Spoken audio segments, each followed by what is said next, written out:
Hello students, आज हम जो हमारी यूनिट फर्स्ट का जो पोर्शन डिस्कस कर रहे हैं वो है एप्लीकेशन ऑफ आयनिक रेडियाई।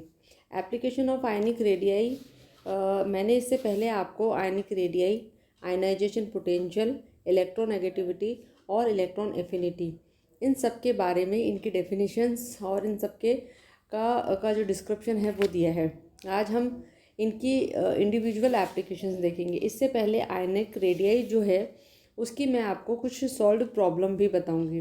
मैंने सबसे पहले जो प्रॉब्लम ली है वो ये है कि सोडियम फ्लोराइड क्रिस्टल में Na पॉजिटिव और फ्लोरीन के बीच बंद दूरी 2.31 एंगस्ट्रॉम है।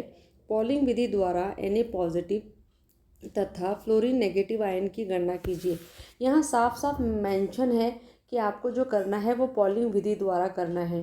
स्टूडेंट्स, मैंने आपको इससे पहले जहाँ आयनिक रेडियाई पढ़ाई है वहाँ मैंने आपको बताया है कि एक पॉलिंग मेथड के अकॉर्डिंग जो आयनिक रेडियाई होती है वो पॉजिटिव और नेगेटिव के बीच की जो डिस्टेंस होगी उसका आधा होती है। इसी के अकॉर्डिंग हम हमारे यहाँ पर जो इंडिविजुअल, अगर मुझे इस आयन की और या इस आयन की चाहिए तो वो हम कैलकुलेट कर सकते हैं। इसी मेथड को हम यहाँ लगाएंगे। पॉलिंग के मेथड, पॉलिंग ने जो डिस्टेंस वो दी है वो दिया है, अगर मुझे किसी आयन की निकालनी है, रेडियस ऑफ Na की अगर निकालनी है तो मैंने यहाँ लिखा हुआ है radius of Na positive plus radius of F negative equal to 2.3। ये वैल्यू हमें क्वेश्चन में गिवन है, ये गिवन है। इसके बाद पॉलिंग की विधि की गणना के अनुसार पॉलिंग ने कहा था कि जो एक आयन की जो रेडियस होती है वो इन्वर्सली प्रोपोर्शनल टू उसके इफेक्टिव न्यूक्लियर चार्ज के बराबर होती है। और जो इफेक्टिव न्यूक्लियर चार्ज होता है वो हम यूनिट फर्स्ट के पोर्शन फर्स्ट में पढ़ चुके हैं कि हम उसे स्लेटर रूल से कैसे निकालते हैं। इसी तरीके से अगर आप नेगेटिव आयन की बात करें तो वो भी अपनी inversely proportional to effective nuclear charge होता है। इसको कैलकुलेट करने के लिए इफेक्टिव न्यूक्लियर चार्ज जो होता है Z-S होता है, यानी कि जो उसका न्यूक्लियर चार्ज ऑलरेडी है, जो भी उसका एटॉमिक वेट होता है वो उसका न्यूक्लियर चार्ज होता है, उसमें से अगर आप उसका स्लैटर कांस्टेंट माइनस कर देंगे तो जो चीज़ निकल के आएगी उसे हम Z इफेक्टिव बोलेंगे। और इसी की वैल्यू हमको यहाँ पर रखनी है और हमारी रेडियस कैलकुलेट हो जाएगी। आइए इसको हम देखते हैं कैसे सॉल्व करेंगे। अगर मुझे Z इफेक्टिव फॉर सोडियम निकालना है, सोडियम आयन निकालना है, तो आप जो सोडियम का वैल्यू है वो हम जानते हैं, Z की जो वैल्यू होती है वो 11 होती है। आप जानते हैं कि जो सोडियम का जो एटॉमिक नंबर आता है वो 11 आता है। उसमें से मैंने उसका स्लैटर जो है वो माइनस कर दिया है। इस स्लैटर की जो वैल्यू निकाली है स्टूडेंट्स, वो आप स्लैटर रूल जो मैंने इससे पहले चैप्टर पढ़ाया है वहाँ मैंने आपको बताया है, उसके अकॉर्डिंग 4.5 आती है। तो इनको माइनस करने के बाद जो Z effective for sodium ion आया वो आया 6.5।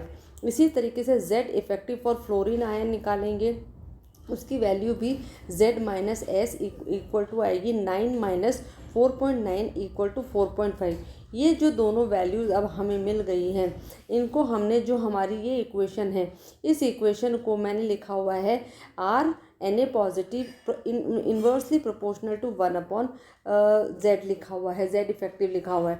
अगर मैं इस इन्वर्सली प्रोपोर्शनल के साइन को हटाऊंगी तो मैंने यहाँ एक कांस्टेंट लिया है C को हटा के इस वाली रेडियस को और इस वाली रेडियस को मैंने इस फॉर्मूले में पुट किया है, और उसके बाद जो वैल्यू आई वो आई मेरी C/6.5 प्लस C/4.5।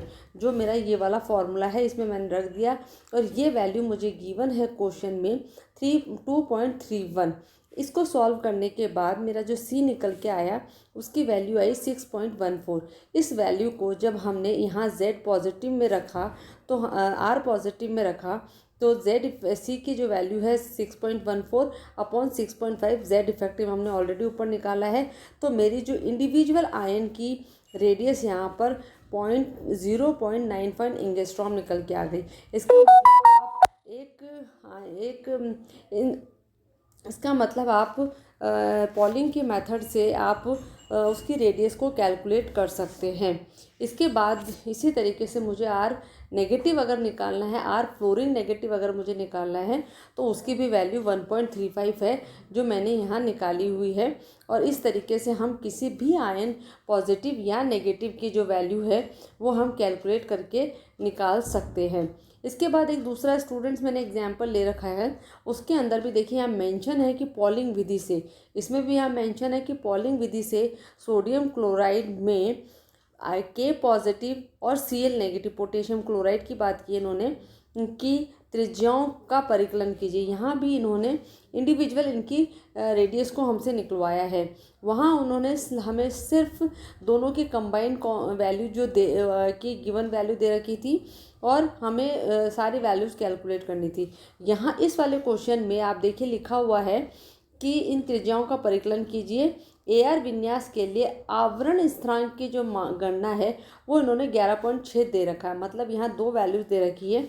उसके बाद इन्होंने लिखा हुआ है कि K पॉजिटिव एक Cl नेगेटिव के मध्य की जो अंतरायनिक दूरी है वो भी इन्होंने दे रखी है 3.14 एंगस्ट्रॉम। इसका मतलब इन्होंने 2 वैल्यू दे रखी है, एक तो मेरी पॉजिटिव प्लस आर नेगेटिव की जो वैल्यू है उसने 3.14 ये दे रखी है, और एक जो स्लैटर कांस्टेंट है वो इन्होंने 11.6 वो दे रखा है। तो इस तरीके से इन्होंने 2 वैल्यूज़ हमें गिवन कर रखी हैं। तो इसका मतलब हमें जो वैल्यू निकालनी है यहाँ पर वो Z इफ़ेक्टिव की निकालनी है। Z इफ़ेक्टिव की आते ही उन वैल्यूज़ को ठीक उसी न्यूमेरिकल की तरह हम इसमें पुट करके हमारे आगे के क्वेश्चन को कर सकते हैं। अब आप देखिए R पॉजिटिव जो होता है वो inversely proportional to 1/K positive का प्रभावी न्यूक्लियर आवेश, वहाँ भी हमने यही लिखा था। और इसको प्रोपोर्शनल साइन को हटाने के लिए मैंने यहाँ भी C upon Z effective minus S कर लिखा हुआ है, C अपॉन Z इफेक्ट लिखा है। इसी तरीके से जब मैं Cl की बात करूँगी तो वहाँ भी प्रोपोर्शनल साइन हटा के मैंने C upon Cl minus S लिखा हुआ है। ये जो S है इसकी वैल्यू मुझे क्वेश्चन में गिवन है, और अगर मुझे टोटल जो रेडियस लिखनी होती है तब हम R positive plus R negative लिखते हैं। पॉजिटिव यहाँ पर पोटेशियम है, नेगेटिव यहाँ पर Cl है। अगर मैं इसकी वैल्यू रखूँगी C अपॉन ये वैल्यू और ये वैल्यू दोनों को लिख दिया यहाँ पर, और बीच में प्लस लगा दिया, दोनों की हम दोनों को जोड़ देंगे, यहाँ लिख दिया। अब मुझे जो S निकालना है यहाँ पर, क्योंकि इस क्वेश्चन में गिवन है तो हमें जो K पॉजिटिव और Cl दोनों आयनों के जो इलेक्ट्रॉनिक कॉन्फ़िगरेशन आएगा वो दोनों का सेम आएगा। क्यों सेम आएगा? क्योंकि आपने K को तो पॉजिटिव किया है, इसका मतलब जो इसका जो कॉन्फ़िगरेशन होता है वो 19 होता है, उसमें से एक इलेक्ट्रॉन निकल गया तो बचा 18, मतलब ये भी AR हो गया। और इसी तरीके से अगर हम Cl की बात करें तो जो Cl होता है वो हमारा होता है 17। अगर मैंने इसको नेगेटिव किया तो इसमें मैंने एक जोड़ा तो इसका मतलब ये भी हो गया 18। तो दोनों के ही जो कॉन्फ़िगरेशन आते हैं वो Al के जैसे आ जाते हैं, ये AR के जैसे, सॉरी। तो AR का जो इन्होंने स्क्रीनिंग कांस्टेंट दिया हुआ है वो आता है 11.6। इस तरीके से ये वैल्यू गिवन है, R positive plus R negative equal to 3.14, ये गिवन है यहाँ पर। और जो इसके Z की वैल्यू है, आप K की जानते हैं एटॉमिक वेट 17 होता है, Cl का आप जानते हैं 19 होता है, ये आपको मालूम है। इस तरीके से इस इक्वेशन में हम क्या करेंगे, 3.14 ये हमें गिवन है, हमने लिख दिया equal to C upon 7.4 plus C upon 5.4। इस इक्वेशन को सॉल्व करने के बाद मेरी ये इक्वेशन आ जाएगी। मैंने यहाँ पर Z की वैल्यू रखी, उस लेटर कांस्टेंट की वैल्यू रखी, उनको माइनस किया और हमारी इक्वेशन निकली। और इस तरीके से हमें C की वैल्यू मिल गई। C की वैल्यू मिलने के बाद हम इंडिविजुअल जो रेडियस है उसको हम निकाल सकते हैं। तो यहाँ पोटेशियम की जो रेडियस आई है वो 1.32 एंगस्ट्रॉम आई है, और Cl की जो रेडियस आई है वो 1.81 एंगस्ट्रॉम आई है। स्टूडेंट, जितनी छोटी रेडियाई होती है इनको कैलकुलेट करना बहुत ही मुश्किल होता है, क्योंकि एटॉमिक रेडियाई या आयनिक रेडियाई अगर आप कैलकुलेट करते हैं उस कंडीशन में लास्ट इलेक्ट्रॉन कहाँ तक है, उसका ऑर्बिट कहाँ तक है, ये पता लगाना बहुत डिफ़िकल्ट होता है। इसीलिए इनको डायरेक्टली मेजर नहीं किया जा सकता। पर पॉलिंग की इस मेथड से हम किसी का भी आयनिक रेडियाई को बहुत इजीली निकाल सकते हैं, क्योंकि उन्होंने इसके लिए थोड़ी अलग तरह की कैलकुलेशंस दी हैं। इसके बाद आती है स्टूडेंट्स इसका एप्लीकेशन पोर्शन। एटॉमिक रेडियाई या आयनिक रेडियाई की आखिर हम कहाँ अप्लाई करते हैं। अगर आपको मालूम हो कि दो जो एटम्स होते हैं उनके बीच की जो डिस्टेंस होती है वही एटॉमिक रेडियाई कहलाती है। अगर मैं इस एटॉमिक रेडियाई की बात करूं तो मैं ये कहूँगी कि बंध की जो सामर्थ्य होती है वो परमाणु आकार द्वारा प्रभावित होती है। जितना स्ट्रॉन्ग उसका बॉन्ड होगा उस परमाणु का आकार जितना छोटा होगा उसके बीच का जो बॉन्ड होगा वो उतना ही मजबूत होगा। और क्योंकि आप देखिए दो छोटों के बीच में बॉन्ड बहुत इजीली और बहुत अच्छा बॉन्ड बनेगा, जबकि दो बड़े होंगे उनके बीच में उतना अच्छा नहीं बन पाएगा। परमाणु का आकार तत्वों के आचरण के मध्य, इसलिए हम इसकी जो कैलकुलेशंस होते हैं, मतलब जो एटॉमिक रेडियाई होती है वो हमारे काम आती है। फर्स्ट जो काम आती है वो आती है फिजिकल प्रॉपर्टीज़ में। फिजिकल रूप में स्टूडेंट्स इस तरीके से काम आती है कि तत्वों के जो पहली बात फिजिकल प्रॉपर्टीज़ होती क्या है, तत्वों के गलनांक, क्वथनांक, melting point, boiling point, density, ionization energy, electron negativity, electron affinity, ये जितने भी गुण हैं ये सब के सब एटॉमिक रेडियाई पे डिपेंड करते हैं। क्यों डिपेंड करते हैं? क्योंकि जो बड़े आकार के जो परमाणु होते हैं जैसे कि A1 और सेकंड ए फर्स्ट ए और सेकंड ए, ये जितने भी हैं पीरियोडिक टेबल में सब बड़े आकार के परमाणु हैं। इनके जो तत्व होते हैं उनके मध्य जो बॉन्ड पाए जाएंगे वो थोड़े दुर्बल पाए जाते हैं इस तरीके से। और दुर्बल पाए जाने के कारण इनके जो मेल्टिंग पॉइंट, बॉइलिंग पॉइंट्स आते हैं वो काफ़ी कम आते हैं। हल्के पदार्थ होते हैं तो इनके काफ़ी कम आते हैं। आपने देखा होगा ये जितनी भी मेटल्स होती हैं ये इजीली थोड़ा सा टेम्परेचर देने पे मेल्ट हो जाती हैं। जबकि अगर आप संक्रमण धातु यानी कि ट्रांजिशन मेटल्स की बात करें तो वो बहुत छोटे होते हैं, संकुचित होकर छोटे आकार के हो जाते हैं, इसलिए उनके मेल्टिंग पॉइंट, बॉइलिंग पॉइंट और जो उनकी डेंसिटीज आती है उनकी सबकी वैल्यू इंक्रीज आती है comparative to first A and second A. Second students इसकी एप्लीकेशन है संरचना। एटॉमिक रेडियाई जो होती है वो किसी भी जो परमाणु होगा या जो किसी भी मॉलिक्यूल की जो उसकी स्ट्रक्चर होगी वो कैसी होगी उसको भी डिफाइन करता है। कैसे डिफाइन करता है कि एक परमाणु या आयन के चारों ओर कितने परमाणु या आयन स्थित है यह उसके आकार पर निर्भर करेगा। मतलब एक जो छोटा परमाणु है इसके चारों तरफ कितने नेगेटिव आयन्स आ सकते हैं ये डिपेंड करेगा कि उनके सबके आकार कैसे हैं। मतलब ये जो इंडिविजुअल पॉजिटिव है इसका आकार कैसा है और जो इंडिविजुअल नेगेटिव हैं इनका आकार कैसा है। इसलिए हम इसका अगर जैसे ही हमें ये पता चल जाएगा कि इनके खुद के आकार कैसे हैं तो हमें ये भी पता चल जाएगा कि इस पर्टिकुलर जो क्रिस्टल्स है उसकी कोऑर्डिनेशन नंबर क्या है और इस क्रिस्टल के बाद बनने वाला जो वो क्रिस्टल है उसकी शेप या उसकी ज्योमेट्री कैसी निकल कर आएगी। अब देखिए आप इसको हम कैसे निकालते हैं स्टूडेंट्स, इसमें एक बहुत सिंपल सा रेशो निकालना होता है जिसे हम रेडियस रेशो कहते हैं। आर पॉजिटिव या R negative R positive upon R negative बोलते हैं। आर पॉजिटिव मतलब कि जो हमारे जिस मॉलिक्यूल की हम बात कर रहे हैं उसमें आर पॉजिटिव क्या है और जो उसका पॉजिटिव आयन है उसकी रेडियस क्या है, और उसी मॉलिक्यूल की आर नेगेटिव जो आर पॉजिटिव है उसको जितने भी नेगेटिव्स ने घेरा हुआ है उसकी रेडियस कितनी है। इसके रेशियो को हम बोलते हैं रेडियस रेशो। इस रेशियो की एक पर्टिकुलर वैल्यूज होती है जिसको कि हमने यहाँ डिवाइड कर रखा है 5 तरीके से। अगर फर्स्ट जो वैल्यू होती है वो 0.115 तक आती है तो उसकी जो संरचना होगी उस मॉलिक्यूल की वो होगी लीनियर और उसका कोऑर्डिनेशन नंबर आएगा 2। मतलब एक पॉजिटिव को 2 नेगेटिव घेरे हुए होंगे इस पूरे मॉलिक्यूल में।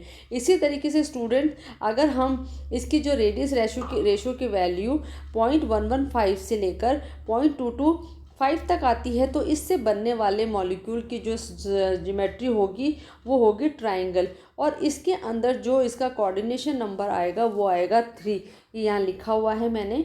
इसी तरीके से स्टूडेंट्स अगर किसी के रेडियस रेशो की वैल्यू 0.225 से लेके 0.414 तक आती है तो उस कंडीशन में उस क्रिस्टल की जो स्ट्रक्चर होगी वो होगी टेट्रागोनल और उसकी जो कोऑर्डिनेशन नंबर आएगा वो आएगा 4। इसी तरीके से स्टूडेंट्स आगे दोनों वैल्यूज़ ली हुई है 0.414 से लेके 0.732 की होगी ऑक्टाहेड्रल, कोऑर्डिनेशन नंबर 6। 0.732 से आगे जितने भी होंगे उनके स्ट्रक्चर्स होगी क्यूबिक और उनका जो कोऑर्डिनेशन नंबर आएगा वो आएगा 8। इस तरीके से हम देख रहे हैं कि रेडियस रेशो की हेल्प से उसकी किस तरीके से हमने उसकी शेप को बता दिया है कि उसकी स्ट्रक्चर क्या होगी। ये इसकी थर्ड एप्लीकेशन होती है बहुबंधन। मतलब एक जो बंध होता है जिसे आप जानते हैं, इस तरीके से हम डिफाइन करते हैं, या मैं इसके अंदर लिख दूँ ये एक बंध है। तो कहीं पर तो एक बंध होता है, कहीं पर दो बंध, तीन बंध भी पाए जाते हैं। इसके हम ऐसा पाए जाते हैं। तो दो परमाणुओं के मध्य एक से अधिक बंध बनने की जो संभावना होती है वो उसके आकार पर निर्भर करेगी।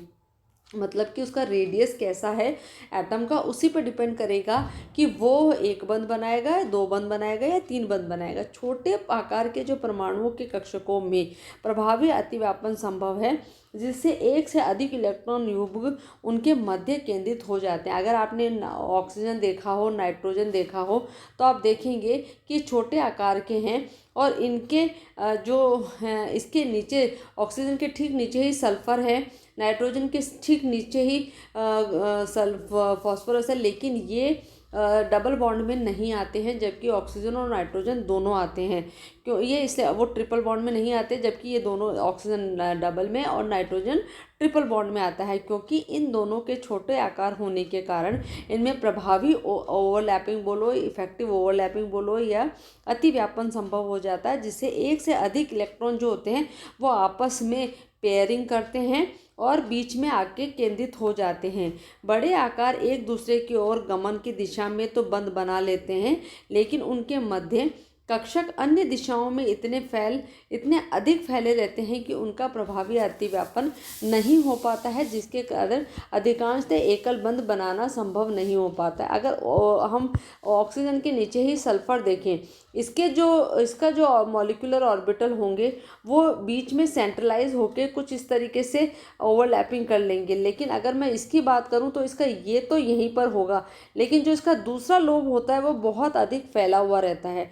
फैले हुए रहने की वजह से वो बीच में आके सेंट्रलाइज नहीं होता, और सेंट्रलाइज नहीं होता तो उसकी जो ओवरलैपिंग होती है वो इफेक्टिव नहीं होती। इसी वजह से ऑक्सीजन तो डबल बॉन्ड बना रहा है, पर सल्फर बहुत कम जगह बनाता है, और इसके नीचे जितने और आते जाएंगे वो तो बिल्कुल ही नहीं बनाते हैं डबल बॉन्ड। इसके बाद जो नेक्स्ट प्रॉपर्टी है स्टूडेंट्स, वो है हमारी रासायनिक आचरण। आप किसी भी एटॉमिक न्यूक्लियस से ये भी पता लगा सकते हैं कि उस पर्टिकुलर एटम का या मॉलिक्यूल का केमिकल बिहेवियर कैसा होगा। इसको हम कैसे पता लगाएंगे? आयनिक आवेश तथा आयनिक त्रिज्या का अनुपात ही आयनिक विभव है। इन दोनों का अनुपात निकालने के बाद उसे हम आयनिक पोटेंशियल बोलते हैं। अब इससे क्या होता है स्टूडेंट, एक वर्ग में, अगर हम वर्ग में नीचे की तरफ आते हैं, आयनिक आवेश तो स्थिर रहता है, लेकिन आकार में नीचे आने पर आयनिक त्रिज्या बढ़ती जाती है। अगर आपको मालूम हो तो हम जैसे जैसे नीचे आते हैं तो s ऑर्बिटल बढ़ रहा है एक एक्स्ट्रा। कैसे? शुरू में तो 1s होता है, फिर 2s हो जाता है, फिर 3s हो जाता है, फिर 4, फिर 5, फिर 6 और लास्ट में आते हैं एक पूरा ऑर्बिटल हर बार बढ़ रहा है। इसकी वजह से क्या हो रहा है, आवेश तो बहुत कम बढ़ रहा है लेकिन त्रिज्या बहुत ज़्यादा बढ़ रही है। तो इससे क्या होता है, जिससे आवेश घनत्व घटता जाता है। इसका मतलब उस मॉलिक्यूल पर पर्टिकुलरली आवेश की जो डेंसिटी होगी वो कम होती जाएगी, क्योंकि वहाँ पर आकार बढ़ गया तो इलेक्ट्रॉन फैल गए, तो जो डेंसिटी है वो है ही नहीं उस जगह पर। आयनिक विभव घटने से बंध सामर्थ्य भी घटती जाएगी। अगर कहीं पर आयन्स ही उस पर इलेक्ट्रॉन ही नहीं है, तो इलेक्ट्रॉन की वजह से जो पोटेंशियल जनरेट हो रहा था वही नहीं है, तो डेफिनेटली वहाँ पर जो बॉन्डिंग होगी वो भी घटती ही जाएगी, इस वजह से घटती जाएगी। नेक्स्ट जो प्रॉपर्टी होती है स्टूडेंट्स, वो आती है आयनिक बंध में सहसंयोजक गुण। ये यहाँ लिखा हुआ नेक्स्ट प्रॉपर्टी मैंने, आयनिक बंध में सहसंयोजक गुण क्या होता है? ध्रुवणता, पोलराइजेशन, जो आपने बचपन 11th-12th में पढ़ा भी होगा कि कोई पॉजिटिव आयन किसी नेगेटिव के पास आता है तो इस नेगेटिव को डिफॉर्म कर देता है।